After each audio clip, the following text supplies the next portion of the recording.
Hello everyone, welcome to the Anime Recap Media YouTube channel. Please like the video, subscribe to help our channel and enjoy this full video.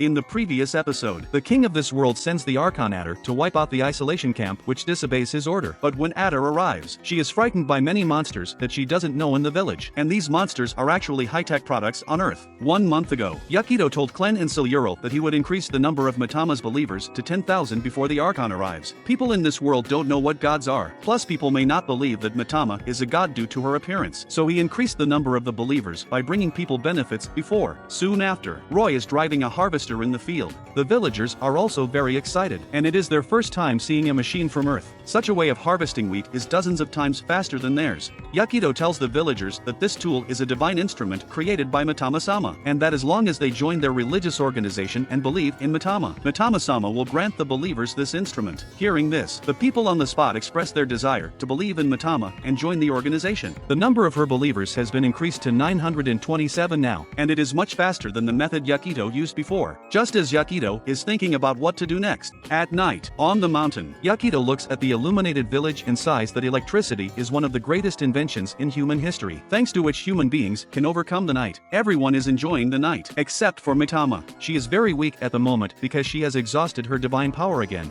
Klen is also shocked by the scenery in the village, and he can't help but lament that even the king has never seen such impressive views, which are far more impressive than that in the Imperial City. Klen's words make Bertrand alerted. How could a villager from the isolation camp know about the Imperial City and the king's thoughts? Klen tells the two in front of him that he was actually working for the Imperial Palace before. While saying this, he takes off his clothes, revealing a mark, which represents that he is not a villager from the isolation camp. After that, he explains that he is just living in the isolation camp according to his own ideas, and he prefers life in the isolation camp to that in the Imperial City. Klen knows that he is acting like a weirdo, but Yakido and Mitama, as well as the gods they often talk about, are even stranger than him? He asks Yakido to explain what a god is. After thinking for a while, Yakido answers that the gods will be mentioned in two situations. One is that people will fabricate a god to forcibly explain some unexplained events. The other is that some religions will create a god to attract some believers to benefit them. Speaking of this, Yakido becomes curious. He can understand why they don't have the second kind of gods he mentioned, but it is very strange that they don't have the first. That is to say, there are no unexplained events in this country.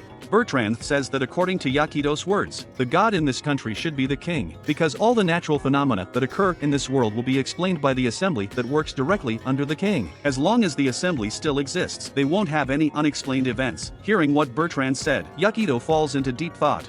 Because of electricity. In just one night, the number of Matama's believers has increased to 2008, which is also the number of all villagers. Just when Yakido is about to head to other villages to attract more believers, Roy anxiously informs everyone that Bertrand is captured by a girl. Next, let's go back to the story after Adder defeats Bertrand. Adder thinks that this strange village is likely to pose a threat to the Imperial City. Holding a water pipe, she forces Bertrand to tell what is going on in the village. If Bertrand doesn't tell the truth, she'll break her limbs first. Just as Adder is about to harm Bertrand, Mitama appears, stating that she is a god, and Bertrand is her believer. Like her family, it is her job to protect her believers. When Adder hears the word family, she is very angry, as if she hates the word very much. After Yakido arrives, Bertrand tells him that the girl in front of him is the legendary Archon, and she comes this time to wipe out the village. Adder shoots a beam of energy at the people in front of her. She finds that her attack is blocked by the giant rock in front of her. Before she can figure out what happened, Mitama unleashes her divine power, and summons many human-like monsters, which then rush towards Adder. Adder struggles to fend off Mitama's attacks, and she can't figure out how there can be such a powerful force other than the Archons. Obviously, Adder gradually can't resist with more and more human-like monsters appearing, and at this time, Mitama summons a huge barrier to trap Adder inside. Mitama happily throws herself into Yakido's arms, but not long after she is filled with joy, a beam of energy breaks through the barrier. It turns out that Adder did not use her full strength just now, and at this moment, her clothes have been damaged, with various strange arms floating around her body. Seeing this, Mitama summons giant pythons to attack Adder, and the arms around Adder burst out with a dazzling light, easily absorbing these giant pythons. Yakido is frightened by this, and Adder's power is almost like something from a legend. The power of the two collides fiercely. Mitama is defeated and falls to to the ground, while Adder, who is in the air, is also seriously injured.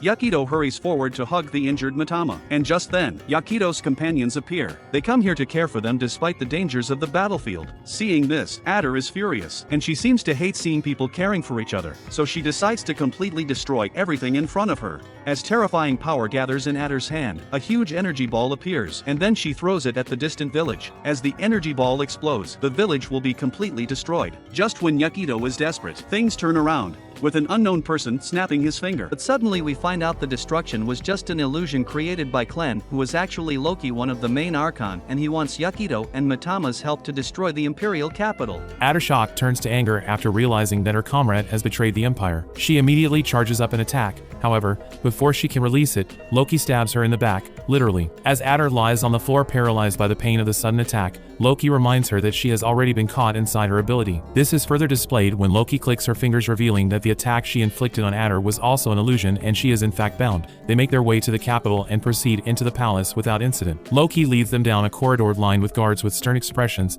They arrive at the Emperor's audience room where they meet the boss sitting on an elevated throne. A disgraced Adder throws herself to the Emperor and begins to apologize desperately for failing her mission to eradicate the offending isolation village. She is even more embarrassed to have allowed Loki, the filthy rebel, stand before him. She is shocked to hear the Emperor commend them on a job well done, revealing that Yakido's arrival was foretold. The monarch also knows that he's trying to revive the concept of gods and religion, and finds it amusing watching him stressing to achieve this goal. The Emperor explains that they have seen countless countries fight and ultimately destroy themselves for God, so they conclude that the only way to prevent a repeat of such destruction is to properly control people. Yakido is shocked to know that that concept existed in this world and even wonders if the Emperor too is from a different world. Mitama also notices something and makes her way to a pillar and destroys it.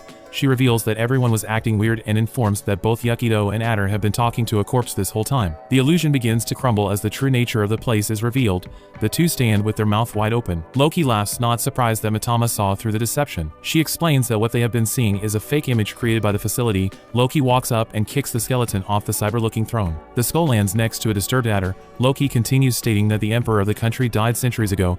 Everything has been controlled by the machines in this facility that he put together before his demise. She has been tasked with maintaining the rooms, but she doesn't have a full understanding of how everything works. It begins to dawn on Yakido that these machines are more advanced than anything from his time. He now starts to doubt everything he knew about this world. Mitama reveals that it has been several thousand of years since the world had been destroyed. A few smart people were among the survivors and banded together to build a land that could never meet the same fate again. While in the process, they also deleted the belief in gods. Yakido is surprised that she knew information about this world all along and asks her where they are. The goddess drops the bombshell that it is Earth. She sent him very far into the future. Yakido's head starts to spin with the revelation that he's not in another world. He wants to know why she brought him, so she reminds him that it was his wish when he was drowning in the ocean. He asks to be reborn in a world without gods or religion. Adder falls to her knees as Loki pleads with Yakido to destroy the place and bring an end to this soulless country. He agrees because the world with free will that she talks about isn't so bad. Yakido gives Mitama the go-ahead to do her things. He speculates that as soon as they are free from the Empire, the Archons will begin to fight among themselves. If that happens, their village will be dragged into it as well. He thinks about everyone whilst knowing that it will not end well. With this in mind, he feels like there is only one way to protect them. He throws Loki's sword at the throne as Mitama gets excited and summons a giant tree that sprouts out of the palace dome, breaking it in the process. The civilians wonder what is going on with a dead look in their eyes. Meanwhile, at the palace, Loki looks unhappy that Yakido has just gotten up the stage for the new age of gods. The Archon seems excited that the world is about to be thrust into chaos. However, for Yakido, nothing has changed for him as he's still going to make Mitama the god of this godless world. He is confident that the fake Archons can't win against a real god. That brings the episode to an end. How was the video? We hope it was good.